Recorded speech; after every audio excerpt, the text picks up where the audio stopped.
আপনি গতবার গায়ের ছেলে, পান্তা খাওয়া ছেলে, আমাকে হারাতে এসেছিলেন।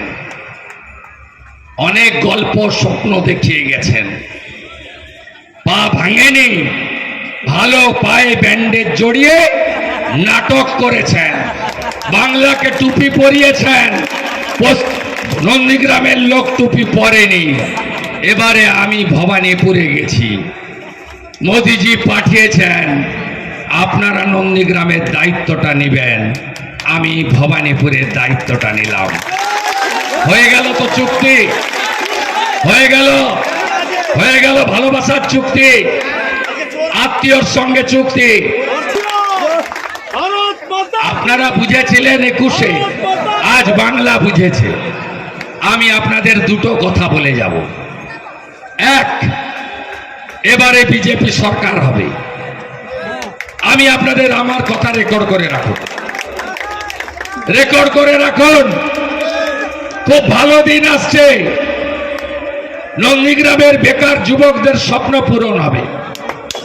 নন্দীগ্রামের পরিযায়ী শ্রমিক 30,000 পরিযায়ী, 16,000 মুসলমান ছেলে, সব বিজেপি শাসিত রাজ্যে রোজগার করে। শুধু মহারাষ্ট্রে দেবেন্দ্র ফাডনবিসের রাজ্যে 3,000 মুসলমান ছেলে কাজ করে, ওখানে রোজগার করে, টাকা এনে এখানে সংসার চালায়। আপনাদের ফিরিয়ে আনার দায়িত্ব আমাদের। হাতে কাজ, পেটে ভাত, মাথায় ছাদ, আমাদের অঙ্গীকার। আমি আপনাদের আবার কথা দিচ্ছি, বিজেপি 16-তে 3, 21-এ 77, 26-এ 177 প্লাস।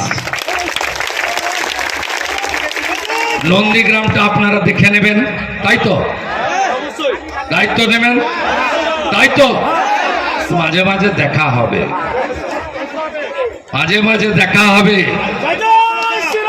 আর ভবানীপুরে আমি কেমন করে চোরকে কাটাতে হয়, আমার নাম শুভেন্দু অধিকারী, মেদিনীপুরের ছেলে। 47-এ স্বাধীনতা পাইনি, 42-এই সতীশবাবু বলে দিয়েছিল আমরা স্বাধীন। তাম্রলিপ্ত সরকার, মাথা নিচু করি না, ঝুঁকনে वाला नहीं है, डरने वाला नहीं है, नहीं झुकेगा, লড়ে নেব। মা আছেন কালীঘাটের মা, তার আশীর্বাদ আমি নিয়ে নিয়েছি। উনি ওই দিন নামাজ পড়তে গেছিলেন, আর আমি কালীঘাটে মায়ের কাছে গেছিলাম। সব দেখছেন আমরা, প্রভু জগন্নাথ যখা আঁকি সবু দেখুছি।